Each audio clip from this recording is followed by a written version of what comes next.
Assalamualaikum warahmatullahi wabarakatuh. Shalom, Swastiastu, Namo Buddhaya, Salam Bajikan. Apa kabar teman-teman semuanya? Semoga sehat-sehat selalu ya.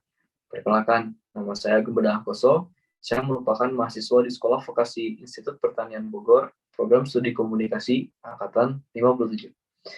Dan dalam kesempatan kali ini, saya akan menjelaskan tentang kelebihan dan kekurangan dari iklan di media cetak, media elektronik, dan juga media online.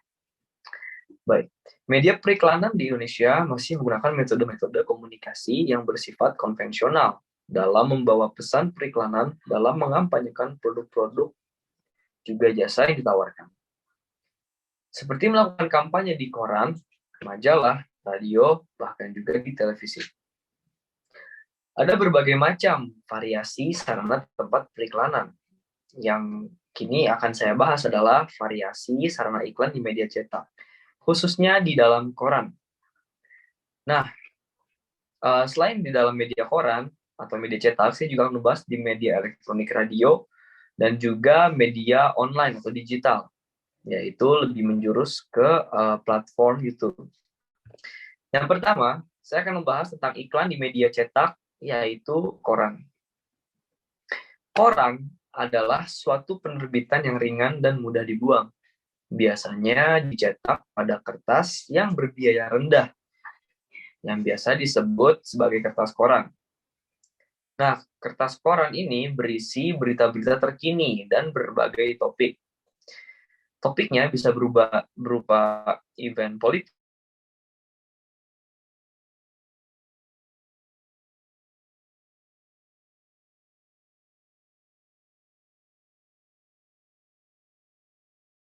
dilakukan oleh perusahaan atau brand dari dulu hingga kini. Iklan di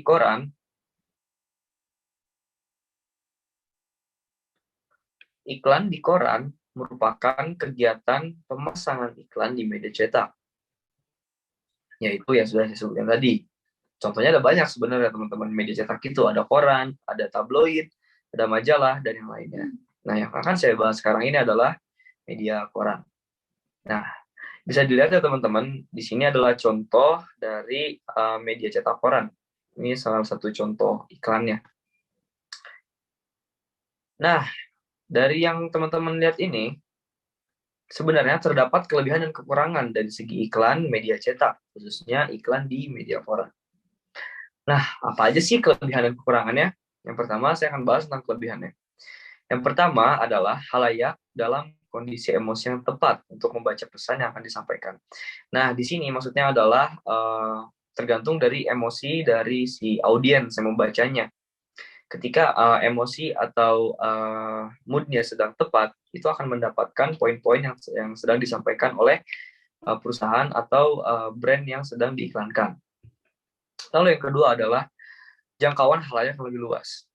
Nah, di sini kenapa jangkauan halayaknya lebih luas? Karena media cetak koran itu diterbitkan dan dijual tidak ada rentang usianya. Jadi siapapun bisa membaca koran dan siapapun bisa membeli koran, teman-teman. Seperti contohnya kayak misalnya ayahnya membeli koran, tapi anaknya juga bisa ikut baca gitu loh. Jadi jangkauan halayaknya lebih luas. Lalu yang ketiga fleksibel, dan keempat adalah mampu menyampaikan pesan yang detail. Nah, di sini kan bisa menyampaikan pesan yang detail. Jadi dalam media cetak itu kan terdapat format dari si media cetaknya ya, dalam bentuk fisiknya. Tapi kenapa koran itu bisa detail? Karena koran itu bisa menentukan ukuran dari font atau ukuran dari tulisannya itu bervariasi atau fleksibel. Jadi ketika Anda ingin memasukkan beberapa informasi yang sekiranya itu butuh banyak tulisan, itu Anda bisa mengecilkan fontnya dan memasukkannya dan didesain sedemikian rupa agar itu tetap bisa dibaca namun tetap muat di dalam halaman koran tersebut. Lalu yang terakhir adalah tidak terbatas oleh waktu. Nah, di sini kenapa tidak terbatas oleh waktu? Karena koran ini atau media cetak itu dapat dibaca dan dibaca lagi kapanpun yang si audiens mau ini. Ketika Anda sudah membaca satu, misalnya nih, saya tertarik dengan suatu iklan di media cetak. Lalu besoknya saya mau lihat lagi, ya saya tinggal buka bukunya gitu loh. Berbeda dengan nanti akan saya bahas, yaitu media elektronik. Kalau media elektronik, contohnya radio. Ketika kita mendengar di radio tentang suatu iklan atau suatu promosi, itu kita tidak bisa mengulangnya lagi, tidak bisa kita play balik di media elektronik ya teman-teman. Kita harus mungkin menunggu sampai si announcernya atau pembawa radionya itu mengulangi iklan tersebut. Selanjutnya adalah kekurangan dari koran ini. Yang pertama, penempatan iklan di surat kabar tidak beraturan. Nah, di sini maksudnya adalah penempatan iklannya itu tidak beraturan. Maksudnya ketika menempatkan suatu iklan itu tidak beraturan, kayak misalnya 2 halaman sekali atau 3 halaman sekali, atau mungkin disatukan di halaman khusus gitu. Tidak, dia bisa di mana saja yang dia mau. Selanjutnya adalah bukan media yang sangat selektif. Nah, kenapa bukan media yang sangat selektif? Karena koran ini itu dia bisa memasukkan berbagai macam berita dan berbagai macam topik yang sudah saya sebutkan sebelumnya. Selanjutnya adalah harga iklan relatif tinggi untuk pengiklan berkala. Ya, jadi memang di media koran ini, terutama di koran-koran yang sudah memiliki nama atau koran-koran yang sudah istilahnya tinggi gitu ya rate-nya, itu memang relatif tinggi harganya untuk pengiklanan yang berkala. Kayak misalnya saya mau mengiklankan iklan saya selama sebulan berapa kali gitu misalnya. Nah, itu cukup relatif tinggi harganya teman-teman. Dan juga mungkin ya, sekarang kan udah ganti zaman dan udah industri 4.0 ya teman-teman. Jadi mungkin akan lebih efektif kalau di media elektronik. Ya, itu despite atau di luar dari memang masih ada peminatnya dari media koran. Lalu yang selanjutnya adalah pembeli yang rumit bagi pengiklan yang bersifat nasional. Yang terakhir adalah komposisi pembaca bisa berubah. Nah, untuk yang kedua, saya akan membahas iklan di media elektronik, dan salah satunya yang akan saya bahas adalah radio. Radio merupakan media yang ada di mana-mana. Hampir setiap mobil yang berlalu lalang di Indonesia memiliki perangkat radio di dalamnya. Termasuk dalam perangkat di handphone pun memiliki aplikasi untuk mendengarkan radio. Ya, intinya sekarang mendengarkan radio itu udah gampang loh teman-teman. Tidak harus dalam alat radio gitu ya, bahkan di mobil ataupun di smartphone sudah bisa. Nah, hal ini merupakan potensi yang cukup besar yang menjadikan radio sebagai salah satu alternatif utama media periklanan. Para pengiklan radio berkepentingan di dalam menjangkau pelanggan yang sesuai sasaran dengan biaya yang relatif lebih terjangkau. Saya tidak bilang terjangkau ya, cuma di sini lebih terjangkau. Pertimbangan keduanya adalah pilihan daerah-daerah geografis yang akan dijangkau oleh pengiklan. Pengiklan nasional membeli waktu dari stasiun-stasiun yang dijangkau halayaknya sesuai dengan daerah yang paling kuat pengaruhnya. Jadi memang tidak di semua daerah itu memiliki rate pendengar yang tinggi teman-teman. Jadi ya balik lagi ke pasarnya ya. Misalnya di kota ini lebih baik pendengarnya, di kota ini lebih sedikit pendengarnya gitu. Nah, salah satu iklan radio. Contohnya yang mungkin nanti akan saya lampirkan. Namun, terdapat kelebihan dan kekurangan dari segi iklan media elektronik, khususnya iklan di radio. Nah, saya mungkin akan memberikan contoh tentang iklan radio, teman-teman. Contoh dari iklan radio, teman-teman. Contohnya adalah seperti ini. Sudah pagi lagi.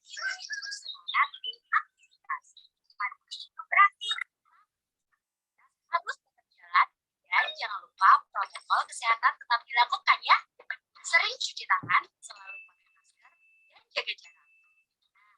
Nah, ini jangan sampai lupa selalu belanja kebutuhan apa saja di Gratis Ongkir. Berbagai barang elektronik, semi, di www.gratisongkir.id. Dan jangan lupa follow juga Instagramnya di @gratisongkir_id untuk informasi yang lain. Gratis Ongkir juga bisa melayani pembelian kredit sehingga memudahkan member untuk bertransaksi setiap saat. Gratis Ongkir, all online, orang kreatif. Ya, seperti itu ya teman-teman. Nah, di dalam contoh iklan radio tadi memiliki kelebihan dan kekurangan masing-masing. Untuk kelebihannya adalah sesuai dengan hal yang bersegmentasi. Nah, di sini memang radio itu kan ada radio yang untuk segmentasi usianya, misalnya remaja atau mungkin dewasa atau mungkin semua umur gitu ya. Lalu selanjutnya adalah mencapai calon pelanggan pada tingkat perorangan. Ya, jadi memang apa ya? eh si calon pelanggan ini belum tentu adalah suatu perusahaan, bisa saja perorangan gitu loh. Kayak dia memang dari usahanya sendiri ingin memasarkan produknya, bukan dari kantor atau dari perusahaan. Selanjutnya adalah tenggang waktu yang pendek, dan yang terakhir adalah sewa relatif lebih terjangkau. Selanjutnya adalah kekurangan dari iklan radio. Yang pertama, tidak berbentuk visual. Yang kedua adalah kesulitan halayak mencari frekuensi channel di radio. Nah, memang karena ini kan frekuensi channel di radio ini memang sangat luas ya teman-teman, dan dia ada sangat banyak sekali gitu. Kayak misalnya hanya beda beberapa koma itu sudah masuk ke channel radio yang lain. Jadi memang mencari frekuensi channel di radio untuk sampai ke channel radio yang ingin Anda tuju gitu, memang butuh ketelitian dan butuh hal yang detail gitu. Nah, yang terakhir adalah membahas iklan di media online atau digital di salah satu platform media online, yaitu YouTube. Nah, YouTube merupakan media online yang berbasis web video sharing menggunakan internet yang memfasilitasi penggunanya untuk berbagi video yang mereka miliki, atau hanya sebatas menikmati berbagai video yang diunggah berbagai pihak.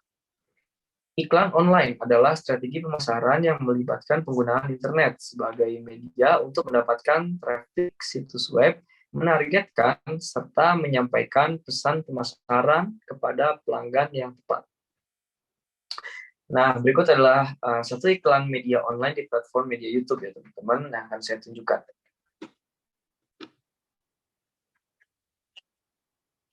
Nah, mungkin sedikit contoh dari iklan yang ingin saya tunjukkan adalah yang seperti ini ya teman-teman.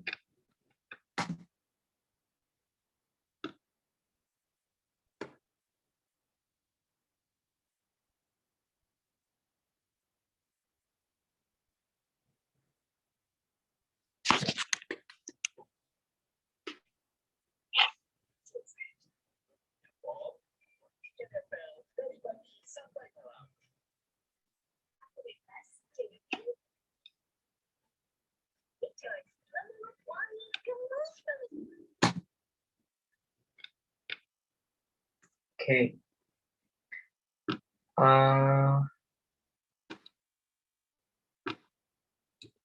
Ya, iklan dari iklan YouTube atau media digital tersebut tentu saja memiliki kelebihan dan kekurangan. Balik lagi teman-teman. Yang pertama adalah kelebihannya yaitu lebih komunikatif dan juga memberikan kesan yang kredibel. Lalu kekurangannya adalah yang tidak bisa dipungkiri ya teman-teman, yaitu adalah biaya produksi yang cukup mahal. Jadi kalau sudah memasuki media digital atau media online, itu tentu saja akan lebih mahal karena dia halayaknya lebih luas, pasarnya lebih luas, dan juga menampilkan audio dan juga visual teman-teman. Jadi memang produksinya yang lebih mahal dibanding yang kedua itu. Nah, saya rasa cukup sekian yang dapat saya sampaikan tentang kelebihan dan kekurangan dari media iklan, yaitu ada media cetak, elektronik, dan juga media online atau digital. Kalau ada kekurangan saya mohon maaf. Terima kasih. Wassalamualaikum warahmatullahi wabarakatuh.